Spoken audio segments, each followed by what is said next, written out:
Yes. Hello, students. Myself, Arun Kumar Sharma. I am your history teacher, and now I will resume our last theme, Rebels and Raj. The revolt of 1857 and its representation. Topic 1, timeline, years, events. 1801, subsidiary alliance introduced by Lord Wellesley in Awadh. Awadh में Lord Wellesley ने subsidiary alliance यानी को लागू किया था, सहायक संधि. 1856, Nawab Wajid Ali Shah deposed, Awadh annexed. Nawab Wajid Ali Shah को उनके पद से हटा दिया गया और अवध पर कब्जा कर लिया गया. 1856 से 1857, summary revenue settlements introduced in Awadh by the British लोगों ने समरी रेवेन्यू सेटलमेंट को इंट्रोड्यूस किया. 1857 में 10 मई म्यूटनी स्टार्ट इन मेरठ में सिपाही विद्रोह शुरू हो गया. 11-12 मई Delhi garrisons revolt, Bahadur Shah accept nominal leadership. Delhi में सेना का विद्रोह और इस प्रकार बहादुर शाह को उन्होंने अपना नॉमिनल लीडर चुना माना. 27 मई सिपाहीज म्यूटनी इन अलीगढ़ में सिपाही म्यूटनी, अलीगढ़, इटावा, मैनपुरी, एटा, सिपाही विद्रोह. 30 मई अपराइजिंग इन लखनऊ में विद्रोह. मई जून mutiny turns into a general revolt of the people. ये सिपाही विद्रोह आप लोग सामान्य लोगों के बीच में भी एक विद्रोह के रूप में प्रकट हुआ. 30 जून British suffer defeat in the battle of Chinhat के युद्ध में ब्रिटिश लोग हार गए. 25 सितंबर British forces under Havelock and Outram enter the residency in Lucknow के रेजिडेंसी में ब्रिटिश फोर्सेस हैवलॉक और आउटरम के नेतृत्व में रेजिडेंसी में उसने प्रवेश किया. जुलाई Shahmal killed in battle, Shahmal युद्ध में उसकी डेथ हो गई. 1858 18 जून रानी झांसी किल्ड इन बैटल, रानी झांसी युद्ध में उसकी डेथ हो गई.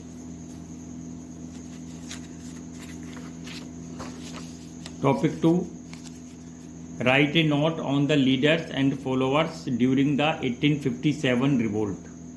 1857 के रिवोल्ट में क्या ये जो हम लीडर थे उनकी क्या रोल था, क्या भूमिका थी, उसके बारे में बताइए. First, Bahadur Shah Zafar. One of the first act of the sepoys of Meerut was to rush to Delhi and appeal to the old Mughal emperor to accept the leadership of the revolt. सबसे पहला काम ये था मेरठ में विद्रोह के बाद कि सिपाही या जो सैनिक थे वे दिल्ली पहुँचे बहुत जल्दी से और उन्होंने मुग़ल एम्परर से कहा कि आप हमारे विद्रोह के नेता बनिए.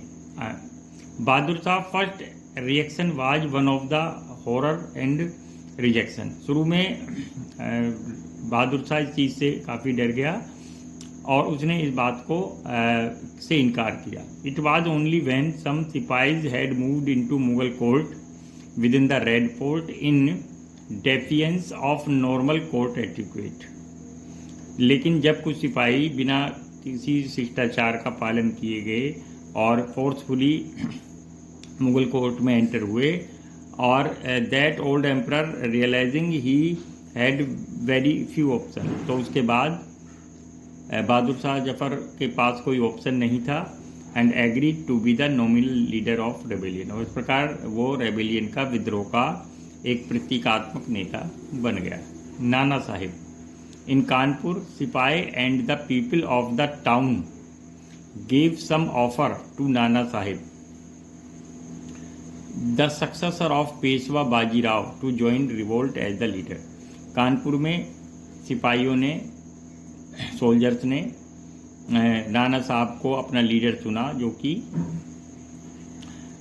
बाजीराव सेकंड के जो सक्सेसर उत्तराधिकारी थे, और इस प्रकार कानपुर में उन्होंने रिवोल्ट का नेतृत्व किया। Rani Lakshmibai in Jhansi, the Rani was forced by the popular pressure around her to assume the leadership of the uprising. Jhansi में लोगों ने उनको फोर्स किया, मजबूर किया कि वे झांसी में रिवोल्ट की लीडर बने। कुंवर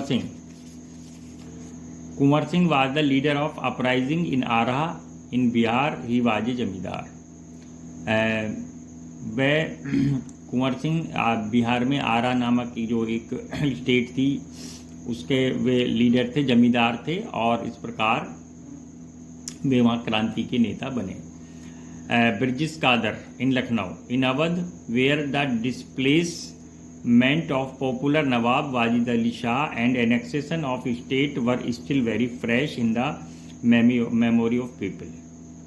लोगों को अवध में वहाँ के नवाब वाजिद अली शाह को हटा दिया गया था, उनको एग्जाइल में कोलकाता भेज दिया गया, और उसके बाद उस पर अवध पर कंप्लीटली ब्रिटिशर्स ने उसको एनेक्स कर लिया, उस पर कब्जा कर लिया, और ये बात अभी भी लोगों की मेमोरी या याद में थी। The populace in Lucknow celebrated the fall of British rule by hailing Birjis Qadr as the young son of Nawab as the leader. और लोगों ने ब्रिटिश गवर्नमेंट के फाल का मतलब पतन का बहुत खुशी मनाई, उसको सेलिब्रेट किया, और साथ में ही लखनऊ में नवाब वाजिद अली शाह के जो यंग सन थे ब्रिजेश कादर, उसको लीडर ऑफ रिवोल्ट, विद्रोह का नेता बना दिया। Students, our next topic is topic 3, write a note on Shahmal. Shahmal पर एक नोट लिखिए। Shahmal lived in a village in Pargana Barot in Uttar प्रदेश।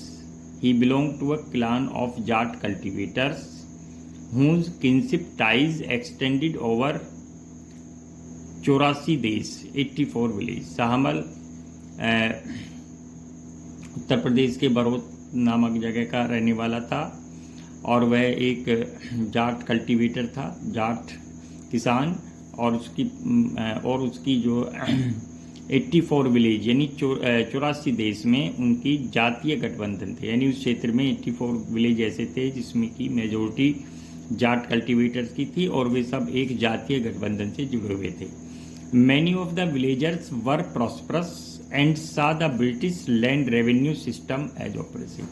और ये सभी लगभग विलेजर्स काफ़ी प्रॉस्परस थे, समृद्ध थे, रिच थे, और ये जो ब्रिटिश लैंड रेवेन्यू सिस्टम को एक ऑपरेसिव यानी दमनकारी मानते थे। The revenue demands were high and its collection inflexible, consequently cultivators were losing land to the outsiders.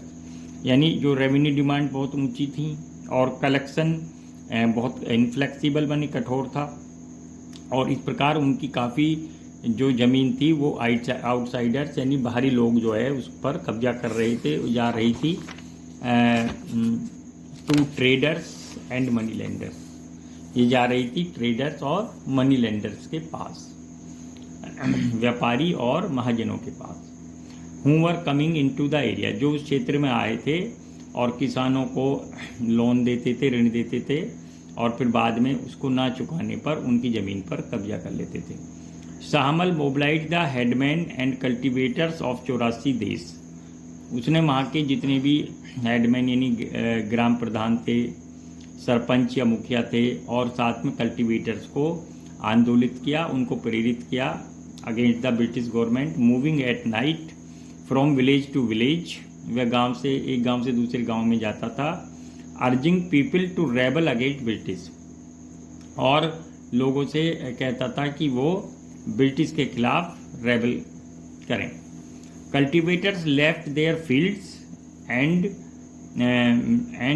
Plundered the houses of money lender and traders. Cultivators ने अपने खेतों को छोड़ दिया और बाद में वे मनी लेंडर और ट्रेडर्स के घर जाकर लूटमार करने लगे।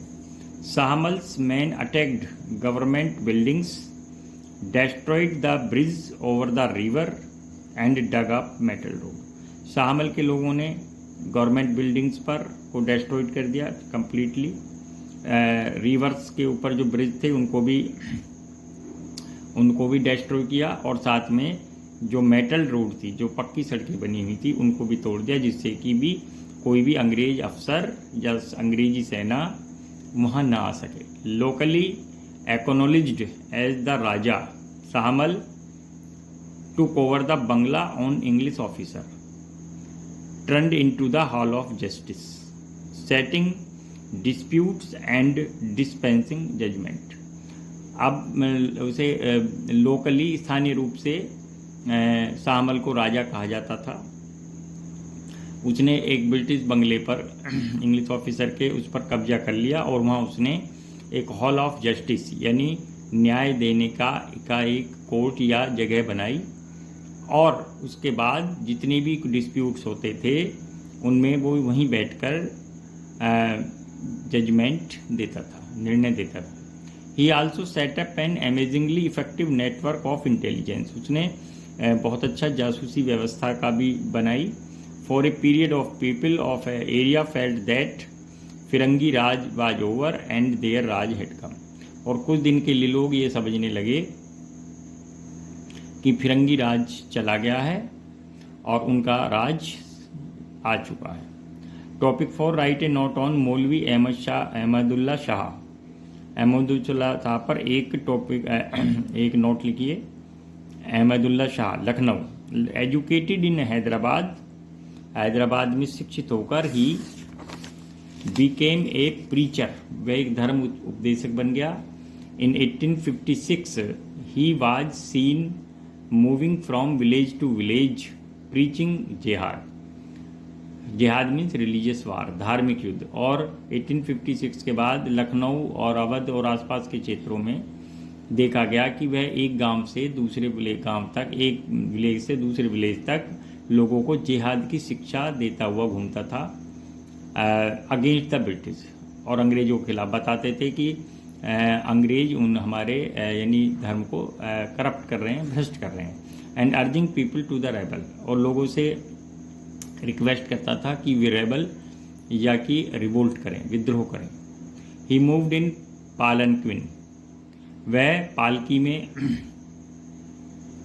बैठता था, चलता था। विद ड्रम बीटर्स, ढोल बजाने वालों के साथ। इन फ्रंट, उसके जो आगे ड्रम बीटर्स होते थे, ढोल बजाने वाले।